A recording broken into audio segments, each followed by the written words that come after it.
കൃത്യമായിട്ട് ഞാൻ എൻ്റെ പൊളിറ്റിക്സ് പറയുന്ന ആളാണ്.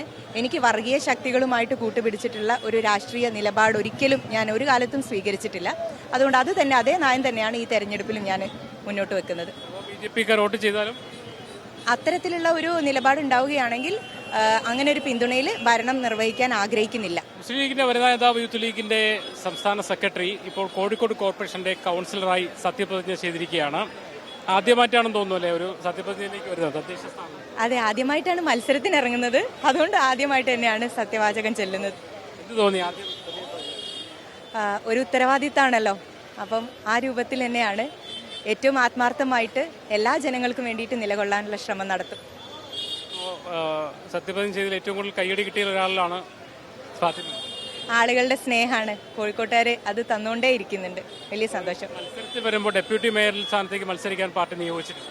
അതെ, ഡെപ്യൂട്ടി മേയർ കാൻഡിഡേറ്റ് ആയിട്ട് UDFന്റെ ഡെപ്യൂട്ടി മേയർ കാൻഡിഡേറ്റ് ആണ്. പ്രതീക്ഷയുണ്ടോ? 100%. അതുകൊണ്ടാണല്ലോ മത്സരിക്കുന്നത്. CPM-നാണ് കൂടുതൽ ഭൂരിപക്ഷം ഉള്ളത്. പിന്നെ BJPക്ക് ഒരു 10-13 കൗൺസിലർമാരുണ്ട്. BJPയുടെ വോട്ട് എങ്ങാനും വരികയാണെങ്കിൽ മാറി വരികയാണെങ്കിൽ എന്ത് ചെയ്യും? ഞാനത് നേരത്തെ പറഞ്ഞതാണ്. നമ്മൾ ഒരു തെരഞ്ഞെടുപ്പിനെ എങ്ങനെയാണോ കാണുന്നത് അതേ ഒരു ഉത്തരവാദിത്വത്തോടെ സീരിയസ്നെസ്സിൽ തന്നെ ഈ തെരഞ്ഞെടുപ്പിനെ കാണുന്നുണ്ട്. കൃത്യമായിട്ട് ഞാൻ എൻ്റെ പൊളിറ്റിക്സ് പറയുന്ന ആളാണ്. എനിക്ക് വർഗീയ ശക്തികളുമായിട്ട് കൂട്ടുപിടിച്ചിട്ടുള്ള ഒരു രാഷ്ട്രീയ നിലപാട് ഒരിക്കലും ഞാൻ ഒരു കാലത്തും സ്വീകരിച്ചിട്ടില്ല. അതുകൊണ്ട് അത് തന്നെ അതേ നയം തന്നെയാണ് ഈ തെരഞ്ഞെടുപ്പിലും ഞാൻ മുന്നോട്ട് വെക്കുന്നത്. അത്തരത്തിലുള്ള ഒരു നിലപാടുണ്ടാവുകയാണെങ്കിൽ അങ്ങനെ ഒരു പിന്തുണയിൽ ഭരണം നിർവഹിക്കാൻ ആഗ്രഹിക്കുന്നില്ല. പ്രതിപക്ഷ രംഗത്ത് സജീവമായിട്ടുണ്ടാവും. 100%. വലിയ ഭൂരിപക്ഷമുള്ള ഒരു പ്രതിപക്ഷം തന്നെ ഇവിടെ ഉണ്ട്. അപ്പം ആ രൂപത്തിലാണെങ്കിൽ അങ്ങനെ മേയർ ഡെപ്യൂട്ടി മേയർ ഇലക്ഷൻ നടക്കുന്നുണ്ട്.